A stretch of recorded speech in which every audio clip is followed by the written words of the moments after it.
Happy Tuesday. I have a lot of data for your weekly update for the week of May 5th through the 12th. We had 102 new listings this last week.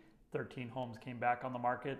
81 price reductions and 12 price increases. There were only 2 contingent sales. 151 pending sales. 66 of those were on the market for 7 days or less. 25 for 8 to 15 days. 27 for 16 to 30 days. 12 for 31 to 45 days, and 21 were on the market for more than 45 days. 60 closed sales, 28 of those were on the market for 7 days or less, 8 for 8 to 15 days, 7 for 16 to 30 days, 7 for 31 to 45 days, and 10 for more than 45 days.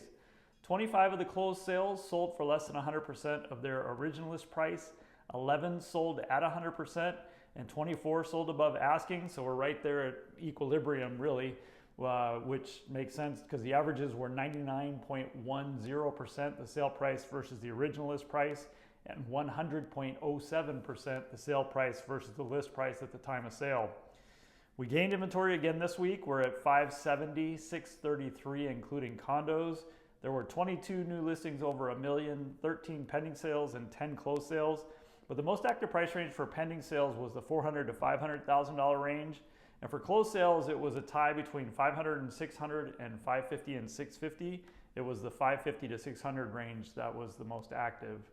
So where do we stand compared to 2025? We look pretty similar. This week last year, we were at 522 homes, 581 including condos, so we're at 109% of the inventory. There were 111 new listings this week last year, so we're at 92%. 153 pending sales, so we're at 99%. And 64 closed sales, so we're at 94%. As you know, the Northwest Multiple Listing Service comes up with their statistical data for the previous month, and now we have April's numbers. And April saw more new listings for residential and condominiums in all of our 5 counties that we're following, except for Mason. But and all have had more new listings year to date and increased inventories. Closed sales were mixed, with only Kitsap having more sales in April 26 versus 25 and year to date. Kitsap and Pierce County are the only 2 counties with higher median prices as well year over year. So King County for April of 26, they had 96.5% the number of sales. Year to date, they're at 93.8%. Their median price is 98.8% of what it was. Their market time is 41 days compared to 33 days in 2025, and they have 3 months of inventory.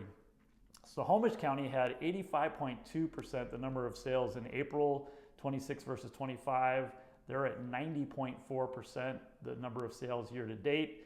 Their median price is 96.7% of what it was last year.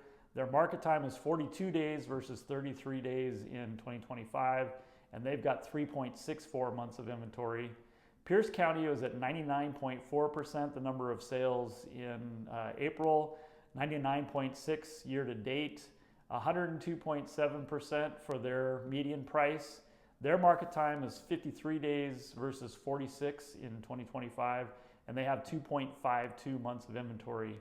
Mason County had 81.9% the number of sales in April. They're at 87.5 year to date. Their median price is 95.2% of what it was, and their market time is 70 days versus 63 days. They have 3.92 months of inventory. Here in Kitsap, we had 310 sales in April versus 303 in April of 25, so we are at 102.3% the number of sales in April. We had 996 sales year to date versus 965 last year, so we're at 103.2%. Our median price is $571,600 versus $550 last year, so we're at 103.9%.